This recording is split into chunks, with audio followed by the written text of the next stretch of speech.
And Brandon, let's officially end the podcast doing what we always do, making our picks for this week in college football. And if you're new to our picks, got to say it once, got to say it twice, got to say it a million times. We are not picking against the spread. We're just doing straight pick'ems this year. So next year, if you guys want us to, we'll pick against the spread. But for this year, we're doing straight pick'ems the whole way. Upsets are the going off the top 25 ranking and not necessarily the line, the betting line for each week. But how we do it is we pick every single top 25 game. And then at the very end, Brandon and I give our non-top 25 game to focus on. I give one, Brandon gives one, and that kind of adds an extra flavor into the picks. Brandon actually had a better week than me for once. Heck yeah, he did. I'm looking back, and it is the first time, I mean, everybody gets 1 week, I guess, where they can get one, but you get 1 week where, I mean, 1 out of 5 ain't the best average, but 1 week where you get a better record than me. You were 19-1, a near perfect. That damn Dukies kept you from being perfect. I went 16-4 on the week. I'm at 90-18. You're at 88-20, and we'll see what our picks this week do to our overall records. But the first one we're going to start off with is the 11 a.m. start Central Time. The first one, Northwestern at 1-3 on the road in East Lansing to play the 3-1 Spartans. You know, I have been so disappointed with the Spartans this season. They were supposed to be this team that was, I say this every week. You might as well just play this track back every week because I say it every time. They were supposed to be this team that had all these returners on offense and defense, and they were going to be really good. And they've been really disappointing. So I know that they're at home, but I could care less. I'm going to say that Northwestern is going in there. They're going to win. Northwestern played tough against Michigan last week and only lost by 3. I say that the Wildcats are going to beat the Spartans. Yeah, how you feel about Michigan State, I'll be completely honest. I feel about Northwestern. They were a team that we talked about, and it was like, oh, they're going to give Wisconsin a run for their money. It's going to be them and Purdue. And ever since they luckily beat Purdue, because the only reason they beat Purdue is because Purdue gifted them that victory with a penalty on the basically last offensive possession of that game, they have been a complete dud so far this year. I know that they almost beat Michigan last week, but woulda, coulda, shoulda, you didn't. You lose to Akron this year. You lose to Duke this year. Not even Virginia Tech without their main quarterback lost to Duke this year. I got to go with the Sparty in this one, Northwestern. I am on the opposite side of the table as you, Brandon, where Michigan State has upset you this year. Northwestern has upset me, and I'm going with Sparty to get the win at home. Then our annual check of what's going on in the SEC with number 1 Alabama versus unranked 1-4 Arkansas. 34.5 point favorite in Alabama. Is this just another consensus Alabama pick between the two of us? No, big fan of Arkansas this week. I mean, if you saw what they did against Texas A&M last week, yeah, of course it's going to be Alabama. Alabama is going to rip this team to shreds. It's not even going to be funny. The Roll Tide are going to roll Arkansas. Yeah, I can't wait for a week where I actually have trouble picking Alabama, but it'll come sooner rather than later. Then a game we talked about earlier in the podcast, the Red River rivalry, the Red River Showdown, whatever you call it. We got number 19 Texas going on the road. Well, actually, both teams are on the road because it's a neutral site game. They're going to play number 7 Oklahoma, who is undefeated. Oklahoma only a 7.5 point favorite. Who you going with? Who you going with in this one? B. Ricky, we're talking about this game like you mentioned earlier, and it's going to be one of those games. It's a rivalry game for sure, as you well noted. Oklahoma's been putting up so many points with Kyler Murray. If you saw what he did this past weekend, then you were just absolutely in awe of what he was doing. If you didn't, go back and look at a little bit of it because it was really fun to be able to see what he did against Baylor. Texas has been that team that they started off with that first game against Maryland, and everyone went, well, here we go again, Tom Herman. Mark is his brother. But you look at that and you think, what's Texas going to do? And then they go out and they win their next 4 games. This game is I think it's more important for Oklahoma to win, honestly, because they have the better chance. And I do think that Oklahoma is going to win this one. They score too many points. I don't see that Texas is going to be able to erase all of those in this game. And I just also don't see a way, while Texas can also score points, I don't see a way that Texas is going to be able to match the point totals that the Sooners can bring. Yeah, I can see in my crystal ball a reality where Texas wins this game. I just don't know if you put a gun to my head and said, hey, I want you to put money down on Texas, I don't know if I'd be able to. And would probably just let you shoot me, because this is one where it's like, yeah, that line is close. Like, Texas in this rivalry game has a shot to win. I just don't have the cojones to pick them over the Sooners, and I'm going to ride with the Sooners to win this one and take the easy, safe pick, get a win, get a loss, match with you, and move on into next week. But then we've got an easy Big 12 pick, in my opinion. You've got Kansas, you've got West Virginia. West Virginia is a 28.5-point favorite, and I'm sorry, Patrick, but if Kansas wins this one, I will be worried, and I will take the loss. I'm going with the Mountaineers to win over the Jayhawks. Yeah, I'll make it easy for you, West Virginia. Well, and then moving on, Big Ten country, Maryland, 3-1 on the year. Michigan, 4-1 on the year. In Ann Arbor, Brandon, is there any chance you're picking Maryland over Michigan? There isn't. Maryland might be able to hang with Michigan for maybe the first half. But Michigan, being at home, I think that they're going to be able to get the win here. I know it was a close one last week against Northwestern, but Michigan, I feel like they're going to get this win.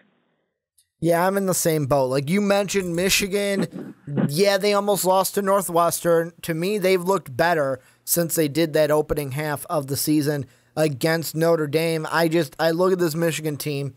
They're at home. Maryland has been good, but you kind of look at their schedule and who they have played. Bowling Green's not that tough of a team. Honestly, got the big win against Texas, and you can't take anything away from them, but that was a close game, could have been a loss, and then you lose to Temple. Michigan is the hardest opponent you have yet to play this year. Good to go with the Wolverines to get it done at home. Then an interesting one in the ACC in Raleigh, North Carolina. We got the Wolfpack playing host to Boston College, the last time I pick them, they spur me. I picked them 2 weeks ago to win over Purdue. They spurred me, Brandon. They lost 30-13 against Purdue. A.J. Dillon did not have a good game. Let's hope they don't spur me this week, and I'm picking the 4-1 Eagles to win over the 4-0 Wolfpack in North Carolina.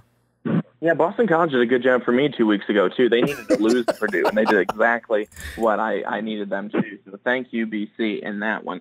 So looking at the game last week of NC State, they didn't look that good. They didn't look strong. They haven't been all that, like, wow, that looks like a good team in the ACC. No, I would not be like, yeah, they have a chance. No, absolutely not. The only team in the ACC right now is Clemson. I mean, they are the front runner through and through. Really, everyone else is just kind of blah right now to me. But if NC State is able to look back and see what Purdue did in that game against Boston College, they picked off Anthony Brown 4 times. A.J. Dillon, they limit him to less than 60 yards on 19 carries. If they're able to figure out how Purdue did that defensively, I think that NC State will be able to get the win. This game's at home. NC State, I'm picking them. I am not sure if I'm happy picking them, but I'm picking them, and I'm hoping that we'll roll in this one. Well, and with the next one, if you're checking us out on YouTube, we talked about this game in length in one of our segments. We got number 5 LSU going up against number 22 Florida. LSU only a 2-point favorite this week in Gainesville. This one is one we're probably going to disagree on, Brandon. Who are you going with, the Tigres or the Gators? Ricky, I don't have my button with me, but I am going to go with the upset. I'm going to pick Florida to win at Ben Hill Griffin Stadium. I like their defense. I like what Florida has been doing. They just seem on a roll. And I know people will say, Brandon, well, doesn't LSU? Yeah, they do too. But I'm just not as convinced with Joe Burrow, and people are going to say, Brandon, when are you going to be convinced with Joe Burrow? If he wins this week against Florida, I think I'll start to be convinced. But until something like that happens, I am not. They had a good win LSU did against Auburn. It came down to the end. I think Auburn did a bad job of trying to close that game out because clearly they didn't. I don't think that will be the case with Florida. They'll find a way to win. They're at home. The Florida Gators do not lose this game, and they knock off number 5. Yeah, I'm going to be on the other side. I'm going with LSU. And at this time next week, Brandon will be saying, hey, you know what, Joe Burrow, I believe in you. You put a foot in my mouth, bro. And you won this game, handing it off to Brosette and converting on some key third downs, maybe even a fourth down in this one. I got LSU winning in the swamp, and they're going to keep their playoff hopes alive as they move on into next week to play the Georgia Bulldogs. Then I'm going to do what we usually do when we got something that we can package together. 3 games that I think that both of us, I should say, are going to pick the same ones. Florida State, Miami, Iowa State and Oklahoma State, Indiana, OSU. I'm going Miami, Oklahoma State, OSU. How about you? Yeah, Miami, Florida State's been disappointment this season. Oklahoma State, even though they've been an up-and-down team, they're at home. I think that they'll put up too many points for Iowa State to hang with them. And Ohio State, as much as I think that Indiana could do it, or at least make the game fun. When I say could do it, I don't mean necessarily win. And I'd love to see them give Ohio State a little bit of trouble just to keep the Buckeyes on their toes. Ohio State is at home in Columbus. They're not losing this game. Well, the thing I find funny, and I am going back, let's see, week 2, were they ranked? I'm trying to see if they were. I don't think they were. They weren't ranked week 1 either. The interesting thing with this one is, although I am going with you and picking Oklahoma State, when you look back, whenever Brandon, and I've gone with you, so it's me too, whenever you've picked Oklahoma State, they've lost, and whenever you've picked against them, they have won. So yeah, well, I just wish we could stop picking Oklahoma State games, so if they could get themselves out of the top 25, not this week, but maybe another week, that'd be preferable. Hey, I mean, they're close. They're right at number 25. Did you give a pick for the Indiana OSU game, though?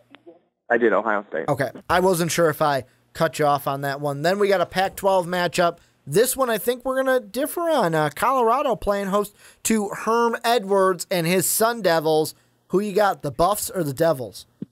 Well, I just want to say, first of all, that this game is at 3 o'clock, so no one should be asleep yet. So Brandon might watch it. Someone might actually be able to see this game. But I'm going to go with Colorado. They have been playing pretty good. They're 4-0. They just beat a really lifeless UCLA team. They, earlier in the season, beat a lifeless Nebraska team, 33-28. Close, but they still beat them. And this Arizona State, yes, they are a team that is improved. They're better. They're not a bad team at all. But I think that Colorado could definitely get the win there. After their two wins at the beginning of the season, after their big upset of Michigan State, they did lose to San Diego State 28-21. They did lose to Washington 27-20. Yes, both close games. And then they beat Oregon State. I'm going to say on the road that they will beat Colorado. Oh, so you're changing it. You are going with ASU? Oh, excuse me. I'm going to say on the road they're going to lose. They're going to lose to Colorado. I'm sorry. All right. I'm so confused. Sometimes you do too much talking for these things. You forget who you're actually going with.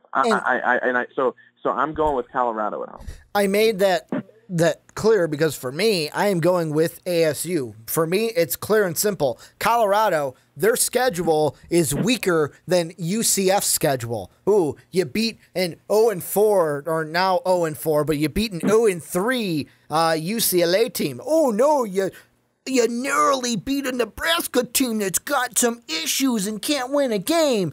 You beat New Hampshire. Good for you. Good for you. Yeah, but look at that, Ricky. Look how easy it is. You don't have to beat many people, and you get into the top 25. I just want to make that very clear for you. So that's how easy it is. What I'm saying is I'm going to go with the team that's actually played some opponents and could have easily won. I know the woulda, coulda, shoulda, but could easily, if the ball bounces one way or another, could be an undefeated 5-0 team right now, and they actually did beat Michigan State. I'm going to go and pick the Sun Devils in this one. Herm Edwards having this team riled up. This is not a team that's on the same level as Washington. They're not going to be on the same level as Stanford. This Colorado team's susceptible to an upset, and I'm going to go ahead and hit my button where ASU going to get the win over the Buffs in Boulder, Colorado this weekend. Then, speaking of that the UCF team, they will play SMU this weekend. Who you got, the Knights or the Mustangs? Going with the Knights. Yeah, I think this one's easy. Like, I would just roll UCF until they lose. I mean, I can't remember the last time they did lose, which was 2 years ago, obviously, but going to go with the Knights over the Mustangs in Orlando, Florida. Then we've got three. I'm just going to package them together. 3 SEC matchups. Kentucky, Texas A&M should be a tough one. Texas A&M is technically the favorite in this one, although Kentucky is ranked higher. I'm going with the Wildcats. Then Vanderbilt, Georgia. Georgia should win this game easily. And then Auburn, only a 3.5-point favorite, but I still have them beating Mississippi State in Starksville. What do you got for these next 3 SEC games? Yeah, I'm going to go with Kentucky. I think that even on the road, they're a hot team right now, and you got to always be wary of the hot teams. Georgia, I think, should win easily at home, and Auburn should definitely blow out Mississippi State, a team that's really struggling right now. What did you give the Kentucky one? Did you say Kentucky? I did. Okay. I did. I said Kentucky. And just wanted to make sure. And then just kind of winding them up, we got 4 left. Another Pac-12 one. Washington, UCLA. Brandon's going to pick Chip Kelly to get his first win, right? No, I think UCLA is a team in disarray. I think they're very bad. I think Washington should win easily. Yeah, I'm on the same boat. And I mean, the next game in the Big Ten, I think you can make the same thing. Or Nebraska, they're a team in disarray. I'm going to take Jonathan Taylor to have a huge game. Wisconsin gets the win in Madison. Yeah, Wisconsin gets the win. I was going to say, man, they don't lose in Camp Randall Stadium, but surprise, they do. And BYU showed us that. But Wisconsin should get the win. The last thing that the Badgers need is for Nebraska, and how bad they've been this season, to come in and beat them. So Wisconsin will get the win. And we got a prime time matchup. This one on ABC. It's kind of weird because usually Notre Dame's on NBC, but you got Notre Dame at number 6, Virginia Tech at 24. Brandon, who are you going with, Book or are you going with Willis? I've got to go with Ian Book. Notre Dame gets this win. They looked good last week against Stanford. They played good football, Notre Dame did, as a team. Yes, they lose their captain this past week, and that's not good. You never like to see that, but I think Notre Dame on the road still gets this win. Virginia Tech is not going to be the same without their quarterback. Just not going to happen. So the Fighting Irish get the W. Well, in this one, I got to go differ from you, and I'm happy to have you do that. There's about 2 reasons why I am going to differ from you. First off, what you talking about Willis? And Ryan Willis showed me that he can ball out this weekend. I don't think he's going to be scared going up against a Notre Dame roster, although it is going to be a very tough opponent for him to go up against in his second game starting this season. The second reason why I am going to pick them this week, and I got to double check my stats to make sure that I am not fibbing here before I say this. Yep. Virginia Tech is going to unveil a bronze statue to honor former coach Frank Beamer before the Hokies home game against Notre Dame. This team's going to get riled up. This team is going to win one more for the Beamer, and they are going to go ahead and beat Notre Dame. This is going to be an emotional group. They're unveiling the statue for Frank Beamer, who's been a great Hokie coach, the only coach that I've known at Virginia Tech ever since I've been born, obviously. Justin Fuente, now the head coach, so now the second coach I've known at Virginia Tech. But they are going to be emotional. Willis is going to get them to win. Notre Dame, they'll be shocked, 5-1, and we'll be talking about what are their playoff chances as a one-loss team. Then our last one in the Pac-12, Brandon will officially be asleep by this time at 9:30. 2-2 Utah, talking about 2 Utes here. They'll be taking on 4-1 Stanford in Stanford, California. Brandon, who you got? Going with Stanford. Going with Stanford at home. I think it's easy. Got to go with Stanford in this one. And then our non-top 25 games, I have a theme going with mine where last week I picked Old Dominion to beat East Carolina. They spurred me, so I said, double not so fast, not today, not picking you. I'm going to pick your opponent this week. So Lane Kiffin and the FAU Owls going to beat Old Dominion this week. Watch, their quarterback now will throw for like 5 touchdowns, and I'll get this game wrong. But what's the wait for Old Dominion to win. What's the non-top 25 matchup you're going with, and who you picking? I'm going to take the Iowa-Minnesota game, and I'm going to go with the Hawkeyes to get the W. Well, that's going to do it for our picks this week. That's going to do it for another Primetime Podcast. Can't wait next week. Hopefully Brandon will be off assignment here at MVP. We'll have him back in the studio next week. Want to thank you guys for giving us a listen on anywhere you listen to us, YouTube, podcast services around the world, whether that be iTunes, whether that be Spreaker, whether that be, I'm trying to think, whether it be all of them. I can't think of them off the top of my head, but thank you guys for listening. Make sure to check us out on Patreon to help support the channel. You can also do so by buying an MVP t-shirt down below in the description. You can also do that at mostvaluablepodcast.com, where you can catch MVP each and every day. And then last but not least, make sure to give us, please, a 5-star ranking or rating on iTunes and Apple Podcasts. Want to thank you guys again for checking out the podcast this week. And as always, have a good day, everybody.